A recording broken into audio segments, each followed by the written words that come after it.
We're all just staring at our screens, frantically trying to figure out how to be able to see everything here. Welcome everyone. Hi, Catherine, Christine, Ron.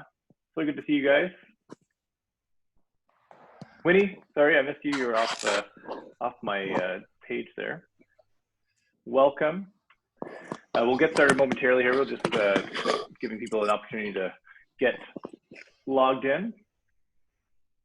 Hopefully everyone having a great week, and maybe if you got your video on, if you can give me a thumbs up if you were able to do the exercise that we recommended 2 weeks ago, the values exercise. Yes, nice. Thank you for giving us that feedback. I think we'll open up the mic here throughout to get some verbal feedback from you guys, see how the exercise, what you guys thought. And did anybody find it challenging? Did you find was it eye-opening or difficult? Craig, do you want to unmute them right now? We can just get that. Oh yeah. Yeah. Can just see what, as we're waiting for the others to check in. Unmuted. So did everybody find it easy, hard, challenging, eye-opening? Eye-opening. I'm just struggling with my. I think you muted. I heard you, Ron. Yep. Eye-opening. Good. I heard Ron. I heard you. He said eye-opening. And then someone started to say, I found it challenging. It was challenging from the point of view of many options. Yeah, that's true. And in all reality, I mean, it's an exercise that demands some intensive thought in the early stage, because you'll kind of get it down and you're like, maybe that one really isn't a high value. But then you sit on it for a few days and you start to look at your day-to-day life and you start to recognize where that is a high value, when it's not a high value. And then you go back to that list and you look at something else and maybe something pops out and you look at it and go, yeah, that's actually probably more consistently. Sometimes too, it's even great to have somebody close to you to take a look at them for you and maybe call you out on your blind spots if you don't see them yourselves. And then they can tell you and give you feedback whether they think, no, that's actually, you'd like to think that's a value for you, but here's some ways in which you don't.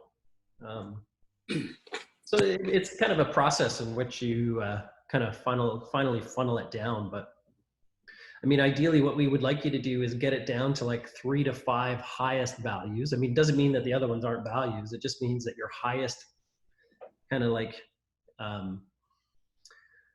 no compromise values are, narrowed down to 3 to 5 different ones. And then you've got a really good, clear, intentional way of how you're going to approach a number of different things. Okay. So for those of you that maybe weren't here last week, I lost my mouse here. There we go. Oh, I just unmuted the wrong person. Oh. For those of you that were here last week, so what we did is we went through this, the concept of think by design and how developing a conscious belief system and understanding of how we live our lives is so important to how we make the decisions in every aspect of our life. So we're going to talk more about that today. And this is really a cool segment this week, because now we're going to put some boots on the ground and we're actually going to understand better how this all kind of flows together. One of the concepts that we talked about last week that I wanted to bring some clarity to and maybe just expand on a bit is the concept of the Doorman Principle. And so when we have this value system, we understand life through a filter system now. And so that allows us to make choices and decisions based on what our highest values are. So just like the doorman, the big bad bouncer at the front end of the bar, they decide who and what comes into your life, or what circumstances, people, or situations that you allow into your life. And so their job is to keep certain things out, right? And so when it comes to your value system, for instance, one of my value systems, high value system or values is health. And so when I was approached years ago about doing some investments in mutual funds, I started to ask the questions, well, where do the mutual funds actually generate their revenue, their investment, right? And it came to understand that some of them were actually for tobacco companies. And because health is such a high value system, even though it was a good opportunity and a good investment, and I probably would have made some good return, I had to say no, because I wasn't about to compromise my values at the expense or at the gain of trying to gain some increased income and revenue. Okay, so that's just one example. Another example is maybe on the concept of health, and maybe health is and we're going to talk about health big time today, but that's where we start, and then we kind of branch into some of the other branches. But when it comes to talking about the Doorman principles in terms of health, well, if health is a high value, but then you're kind of partying all weekend and you're really treating your body as a bit of a swamp, well, that can maybe be quite a contradiction in terms of what your true values are. Or another, maybe a Doorman type of principle or concept could be maybe in the world of integrity, and you see somebody close to you who maybe kind of fibs a little bit, tells a few lies, maybe isn't always in a state of integrity. That can be a real challenge and conflict within your mind, and helping you to understand that maybe that person isn't the one that you need to be super close to or close with, right? So those are kind of some examples of how we start to allow certain people or certain things into our lives, and how we need to say no to a bunch of things in order to maintain and keep in integrity with our values. And I'll tell you this, like once you start to understand your values and you really start to get clear on them, life becomes a whole lot simpler, because now you start to make choices and decisions based exclusively on what you value, what's important to you. And it's easier for you to say no to things that don't matter to you and don't have as much impact for you. And that again is another example of the Doorman principle. Is yes, there could be great opportunities. It could be a great job opportunity that can pay quite a bit of money, more than maybe you're getting. But if it compromises some of your values, there's going to be a conflict down the road, and that's going to lead to a real big challenge for you in some aspect, some way. So hopefully that offers a little bit more clarity. John, I don't know if there's anything else you wanted to add to that.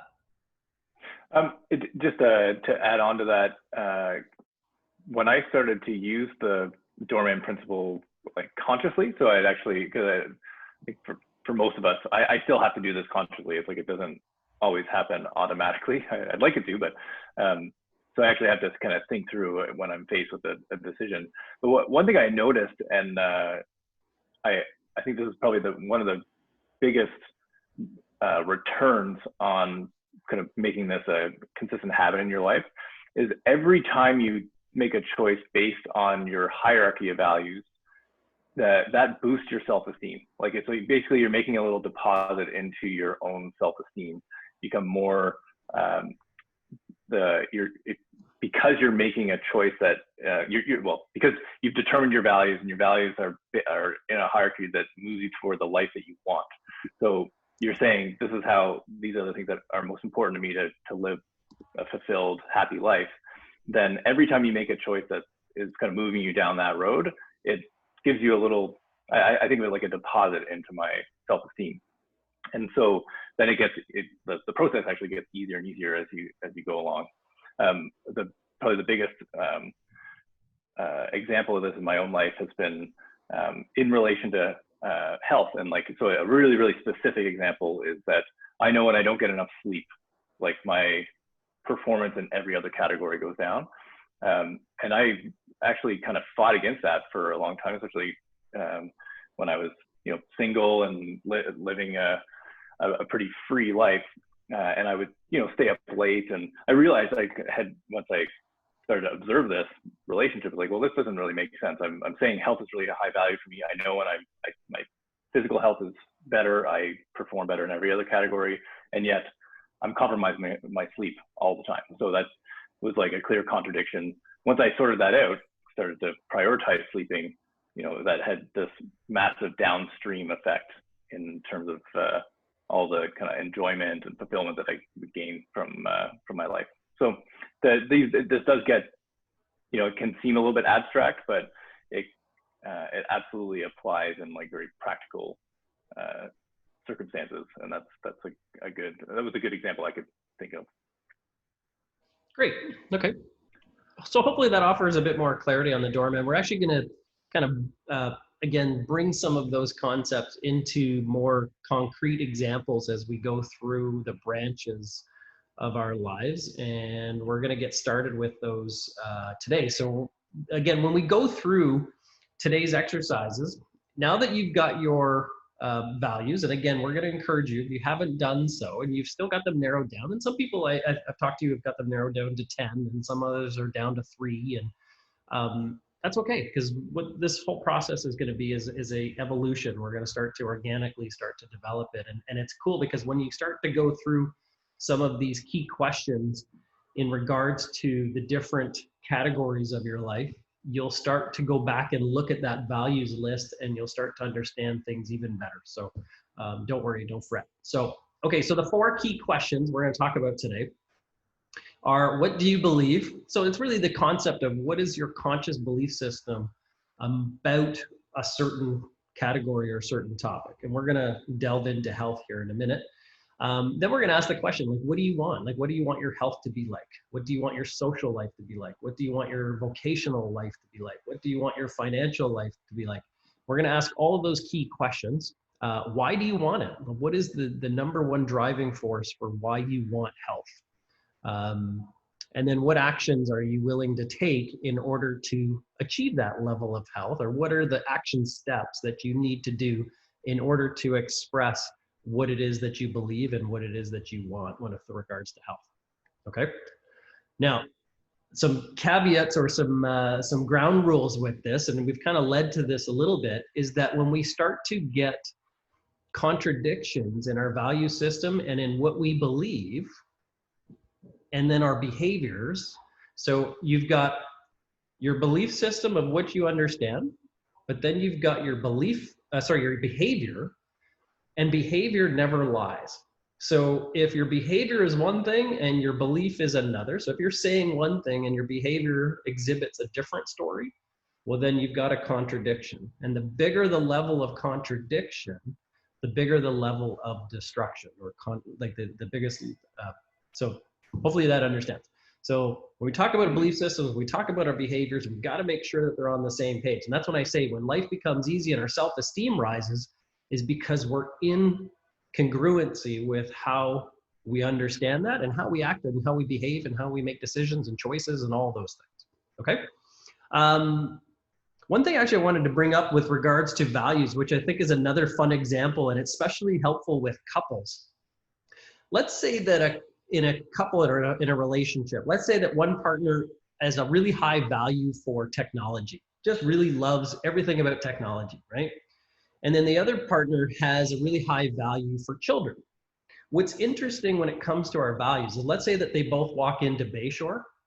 Well, the one partner who's high affinity for technology or value for technology is automatically going to be drawn towards like the Sony store or the computer store or the Apple store or the tech, right? And then the female, the partner, maybe have a high affinity for children and families, okay? And so if we walk into the mall, now let's back up a step. Let's say that the one partner resents the other partner for having such a high affinity for technology, and they keep spending all the family money on technology because you have to have the biggest, latest, greatest television and computers and all that stuff.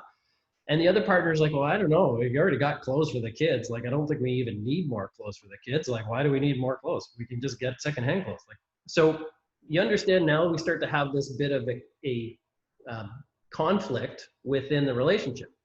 Now, what's cool is the way in which that they can start to create affinity and bonding towards each other is that if the partner who has a high affinity for tech starts to communicate to the partner that has a high affinity for family by saying, hey, you know what, this beautiful 65-inch flat plasma TV is amazing. And we could have some serious family movie nights watching some of like Frozen and, you know, starting to kind of communicate in her value system or in their value system. Does that make sense for everybody? And conversely, well, when we go out to dinner or we go out to movies or we go out to events, our children are going to look really well dressed. They're going to have very good, clean clothes. Like, so we can start to have a conversation which binds us together rather than tries to repel and push us apart. This is one of the biggest things that we see with couples, is that they start to resent each other's values when they have to understand that they actually complement each other. And the best relationships totally get how those complementary differing values can be used synergistically to actually help the entire family unit, if that makes sense. So this is it's kind of a maybe a object example of how our value systems can interact, and we're going to kind of toil with that a little bit more, because it becomes interesting in how you communicate to another person based on their value system. Because sometimes we go, I don't understand why they're so infatuated with health, when it may not be but to them, it offers them energy, ability to have more time and space for family down the road. Like it just gives them more. It's not just the vanity of being fit and healthy. It's because it offers them so much more energy that they can then project into their families and have more time. If that makes sense. Okay. So we're going to develop our conscious philosophy, and we're going to ask those questions with each and every one of the categories. Then we're going to create the vision. We're going to identify the reason or purpose for why we have it. And then we're going to start to craft our action plan for each category. Okay, so the 8 branches, again, we're going to talk about our health. We're going to talk about our intellect. How do we stimulate? What does it mean to be smart? Like, what does it mean to be intellectually strong? What does it mean to be intelligent? How do we develop our intellect?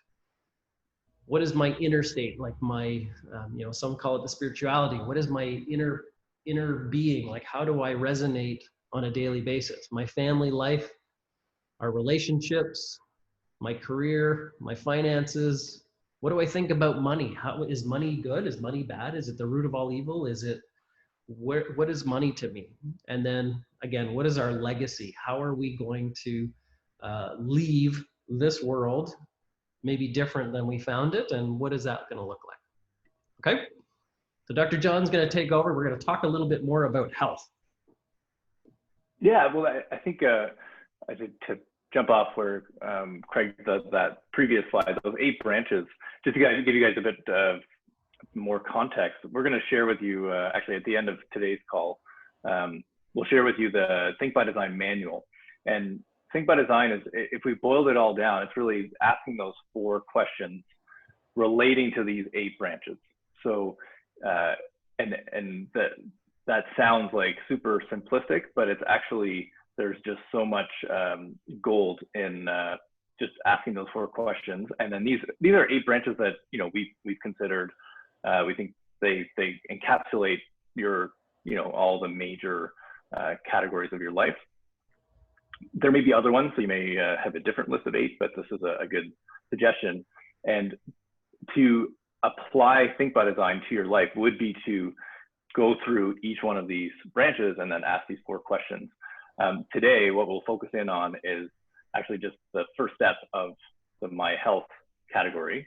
And we're actually going to dive pretty deep into this, because this is not like it's not a quick process. Like, we don't expect it to be quick. Like it's a process that takes time to you know, to dig into you know, what your beliefs are, what your you know, what do you actually want. So we don't want it to, I want to make sure you don't feel any pressure to actually that they're, you know, we expect that you're going to, in a week's time, be able to work through all this.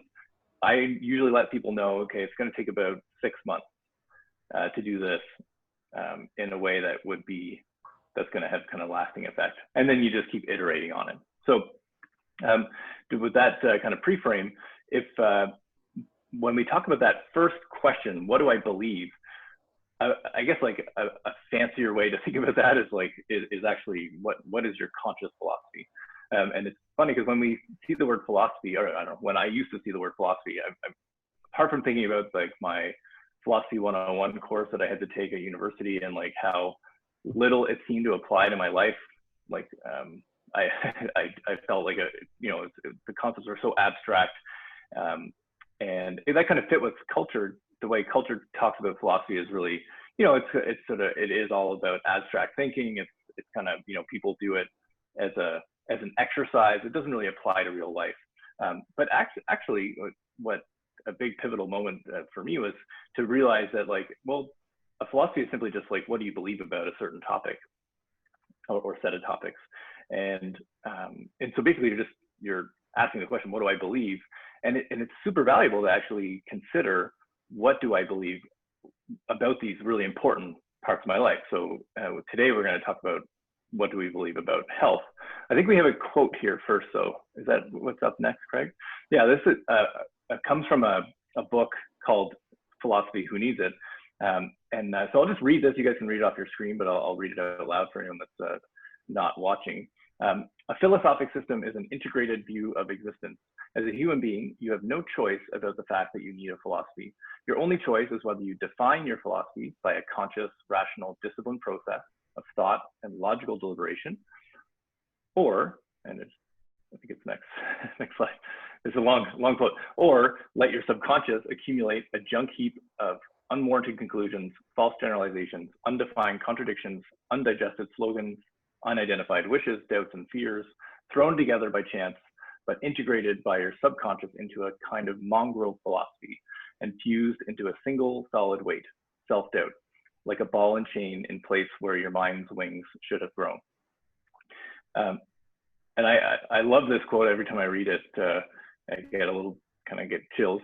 But let's unpack it a little bit, because what the author is actually a philosopher by the name of Ayn Rand, and she has developed a whole philosophic system called objectivism. We're not going to get into that, but what she's saying here basically is that we all have a set of beliefs about everything that's important to us.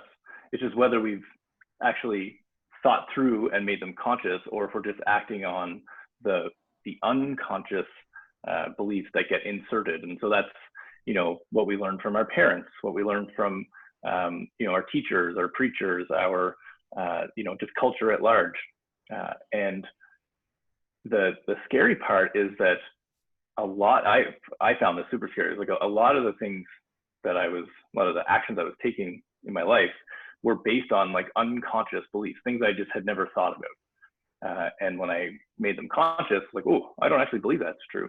And so I thought it would be a good exercise to unpack some of the health, like the beliefs in our culture related to health. And we can question, okay, is this true? Do I believe this?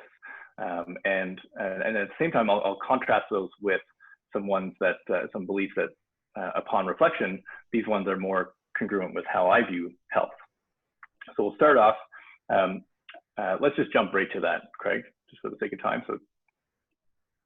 So these, I'll present, I think there's 8 in total. These beliefs are ones that we, if you just look at how our culture looks at health, these are ones that I think are pretty common, whether you may not agree with these, but these are ones that I think are pretty common in our culture. And if you just look at how health is administered, or what we consider healthcare, you go see your doctor, and certainly no judgment against any medical doctors. The reality is that they basically have two solutions that they can offer. One is pills and one is surgery, right? And that's, so we get confronted with this belief that, well, health must come from pills and surgery. That is the actions that we see the authorities take it must be based on that belief. But what actually is, if you think about health, like what actually heals the body, there's really nothing from the outside heals the body. Like all healing takes place inside, and we actually, in one of the foundational principles in chiropractic is that the body is self-healing and self-organizing. It's self-regulating. All the components required for healing are already inside you. We have this incredible immune system that is, by design, capable of keeping your body free of disease, free of invading organisms, if it gets the things that it needs to be to function properly. So a belief that we hold true, and it's one of the foundational beliefs in life, the whole life by design, is that, I think it's the next slide, Craig, is that, you know, we are self-healing. And if you click that again, I think it brings up the next. Health comes from the inside, not from the outside. Right. So that's okay. So we want to actually, if we hold the belief that health comes from the inside, then okay, now our actions are going to be more aligned with that. So what do I need to do to make sure my, you know, quote unquote inside is running efficiently, is functioning as it's supposed to. Another belief that we had saw Mr. T there flash on the screen. Maybe you're wondering, like, well, why is Mr. T on the screen? Another big belief that's just baked in our culture is that it's our medical doctor's responsibility to keep us healthy. You hear this all the time, actually, like a doctor getting sued, more so in the States than Canada, but doctors getting sued for malpractice because they didn't, let's say they didn't diagnose someone's chronic illness soon enough. And the implicit message there is that, well, it's the doctor's responsibility to keep me healthy. And it's true, we go to our doctors to get advice about how to be healthy. The reality, so it's like, no one else is more concerned about your health than you are. In fact, at the fundamental level, no one else can provide you with health. It has to be you. So the belief that we hold true in life by design is that no one is coming to save you. You're the only one that's responsible for your health. And that's actually, it's kind of scary, but it's also really empowering, because you're ultimately, you have 100% control over your health. So no one is coming to save you. That's a little bit of a tongue in cheek, but it's true. No, ultimately, you're the only one that can save you. Yeah, I would just add into that is that, again, the concept is, if I cut my finger, my body heals it. I can put stitches on it and I can put cream on it. And all that does is it keeps the foreign things out, but it still heals from the inside out. And then when it comes to, like, you can get help from other sources outside of you to help you in your healing process and your journey. But if your bone breaks, you can put a cast on, but it's your body. Your body knits that bone back together. Your body starts to heal that tissue back together. And there can be facilitators in the healing process that can help you along the way, but ultimately it's you and your responsibilities. Like if I always tell patients, I'm like, if I adjust you and your headaches go away, but then you go home and you bang your head against the wall and you go, doc, my headache's back. Well, I can't change that part of the self-responsibility for you. You've got to undo kind of some of what has been causing it in the first place. Yeah, love it. This next one's a big one. Yeah, this is a belief that we get confronted with all the time, and I totally understand. I guess it's I want to be clear in my, like, how empathetic I am with people when it comes to, you know, trying to wrap their heads around, like, well, I didn't have any pain for 30 years, and now all of a sudden I have this, like, debilitating pain. What happened? And unfortunately, what goes on in the body is we get such little feedback as to what's going on in the body. We don't really, the belief in the culture is that, well, if I feel good, therefore I'm healthy. And so lots of people go through life with holding this belief, and then all of a sudden they get, a critical diagnosis of, cancer, or they suffer a heart attack, or, they have some other terrible news to process, and then question, well, what, and our culture actually kind of continues to let us believe that, well, up till that point I was healthy, and all of a sudden now I'm unhealthy. But we know that health is a process. It's a continuum, and the symptoms, the actual your body's alert system, they only show up usually at the end of the process. So once the body gets to a point where it's like I just can't handle this on my own anymore, I need some help. That's when we get the signals. And so we like a more, I think, evidence-based perhaps belief when it comes to feelings or symptoms is, it may be so like a feeling good is part of being healthy, but it's not a one-to-one relationship. It's not reflective entirely of your health. An object. So I think that's you can be in 70% liver failure before your enzymes start to show up on your blood panel. Or similarly, you can have 60% loss of function in a soft tissue before it actually starts to show up as damaged or problematic in the spine. We see it all the time in spinal degeneration within the spine. No feelings, no symptoms at all, but their spine is 20 years older than they are. So. Yeah, absolutely.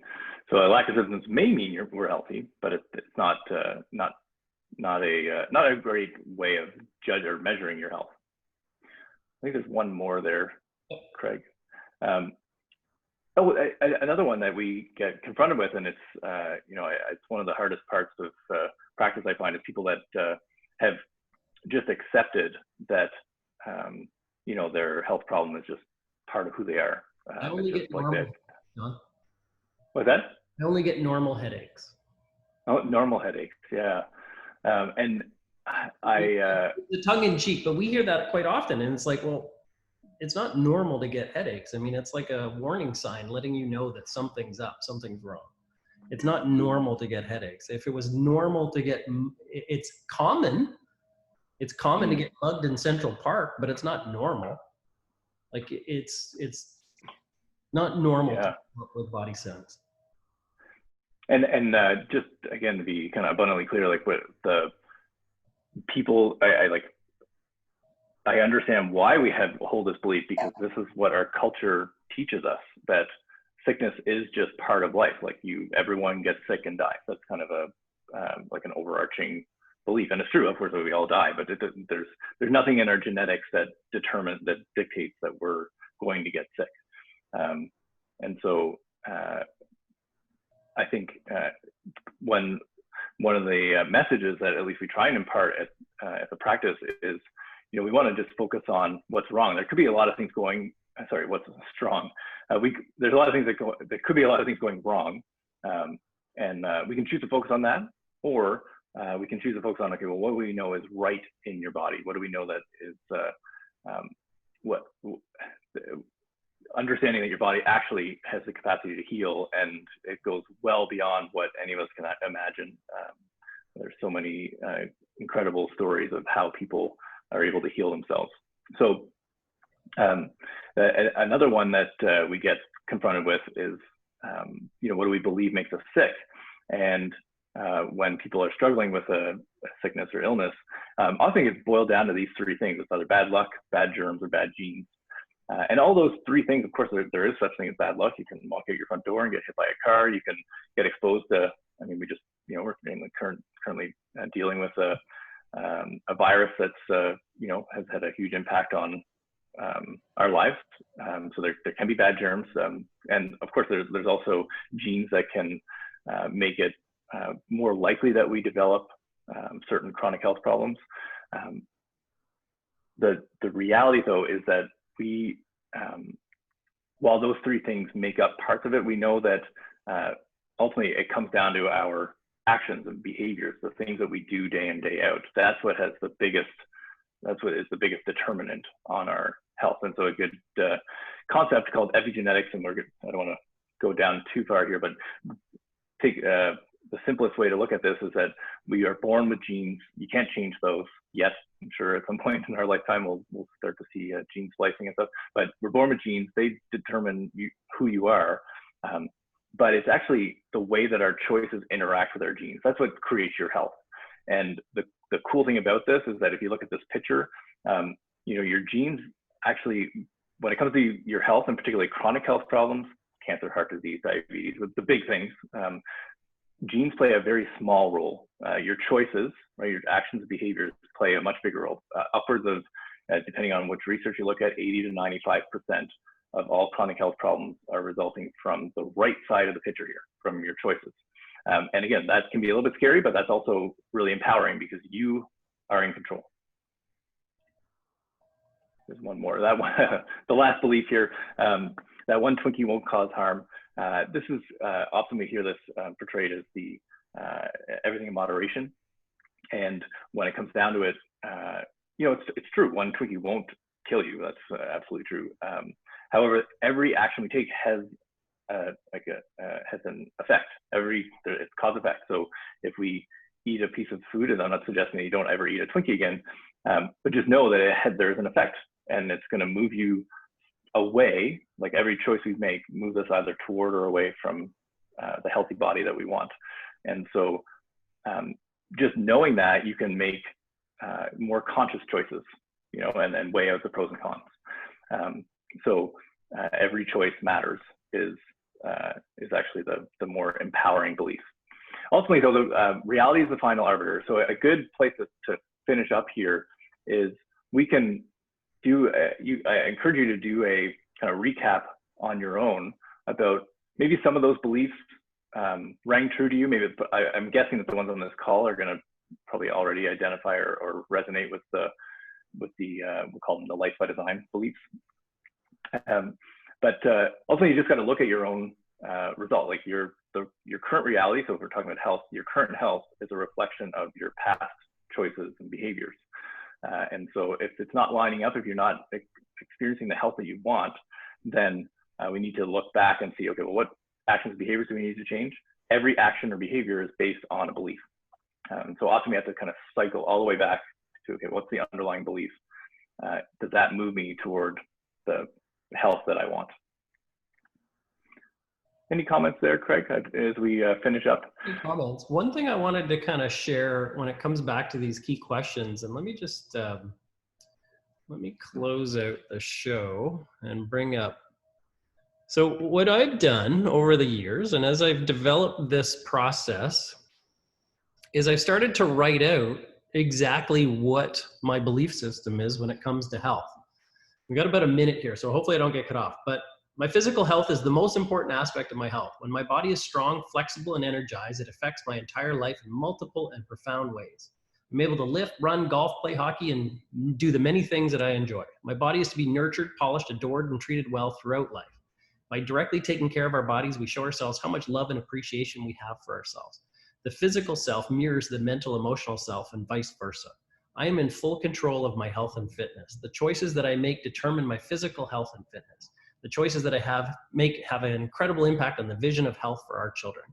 My body is amazing and is a physical vehicle to help live my life and purpose through. My body is a temple. My body has been designed to be well. When I take care of it, it takes care of me.